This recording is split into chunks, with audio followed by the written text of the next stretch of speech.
There are a ton of different ways to start out when getting into home brewing and pour over coffee. There's also a bunch of different pieces of gear you're going to want to buy when you're starting. It could be a bit overwhelming. If you're new or just starting in pour overs and home brewing, let me help you out. I've been doing this for about 5 years now. I've helped countless people start and brew their own delicious coffee at home. I've also spent a lot of time and a lot of money on things, so hopefully you don't have to. In this video, I'm going to go over a few mental approaches to the whole process, some gear and recipe recommendations, as well as just some general pour over things. So let's get into it. First and foremost, you need to accept and be okay with the fact that you're going to drink a lot of bad coffee. You're going to try different recipes. You're going to try different gear. You're going to try different things that you've never tried before. This whole thing is a learning process. A lot of the time it ends up with a subpar or just really bad cup of coffee. You can either choose to suffer through and drink it or just pour it out and try again. And that's okay. I call it tuition. I call it the learning and experimenting phase of starting out in pour over coffee and home brewing. We all do it. We've all been there. And it's something you have to go through, and it's something you have to do to get to the good cups.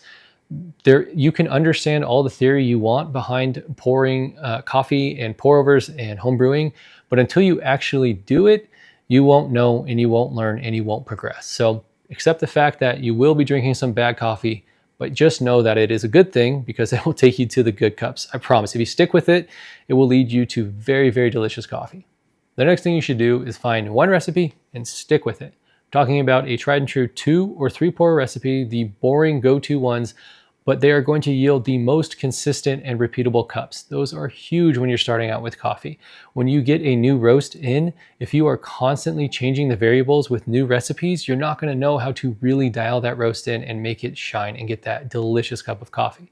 You're already thinking about different things. You're already practicing your pouring speeds, you're thinking about your pouring heights, and you're thinking about all kinds of different things.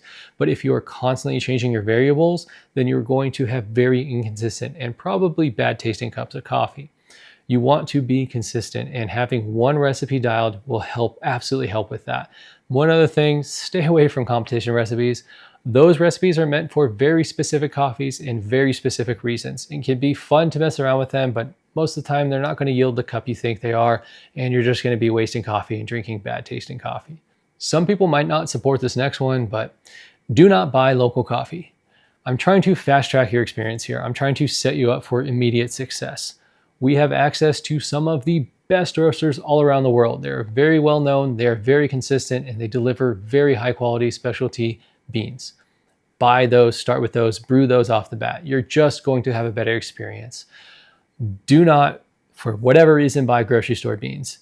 I understand if you're in a pinch and you need something or want something, fine, do it. But more often than not, it's not going to be the cup of coffee you want.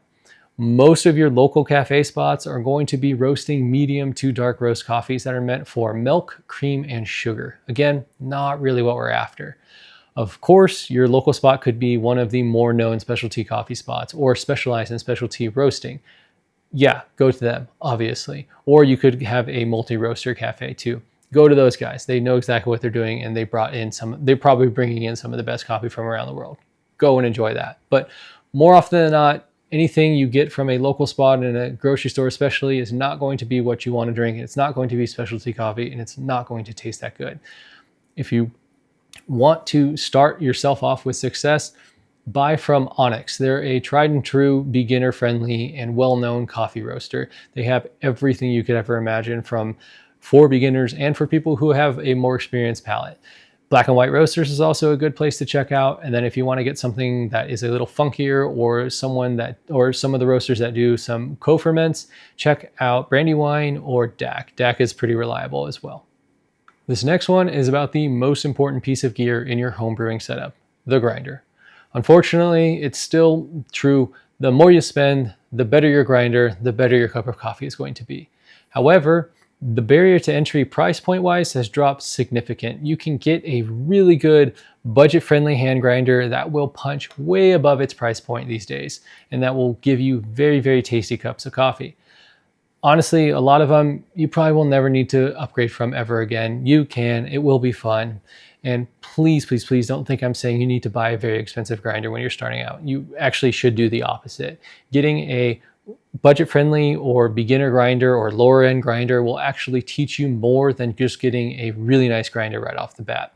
Again, please buy what you can afford. Do not feel the need to buy above what you can afford. Again, these entry-level hand grinders from Easy Presso and King Grinder and various other ones are so good now and so consistent and brew such tasty cups that a lot of people really don't need anything else. After you've been brewing for a bit and after you have your one recipe dialed in and after you've used the same dripper for a while, you're going to get the itch to buy more gear. It is inevitable. It will happen. Hopefully this will save you some money and instead explore filters. Try different filters. There are a bunch of different filters available for most cone drippers and most flat bottom drippers.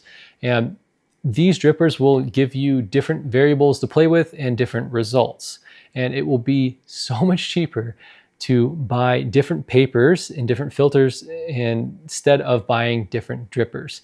And most drippers, you buy them, it's novelty, you have some fun with them for like a week or two, and then they collect dust. So buying papers is a lot cheaper. You can get most of these Café papers for 10 bucks for 100 of them. And if you really want to splurge, try Seabrist. But I'm telling you right now, try different papers before you start buying different drippers. You will probably have more fun and better results with those than you do with a dripper. I get it. You're going to buy more drippers and you're going to want to try other things. It is inevitable, but I'm telling you, save yourself some time and effort and money and buy papers first. If I can only tell people beginning in coffee and home brewing and pour overs one thing, it would be this: brew and drink the coffee that you like. You're going to try recipes and drippers and grinders and things that are out there that are widely regarded as the best or that are better than XYZ, and you don't like them. And guess what? That's okay. Coffee is a very unique and a very personal experience. You are going to like the taste of things that other people don't, and vice versa. There's nothing wrong with that, but you absolutely should be drinking the coffee that you like at the end of the day. If it's not something that other people or most people like, that doesn't matter. Just drink the coffee that you want to drink.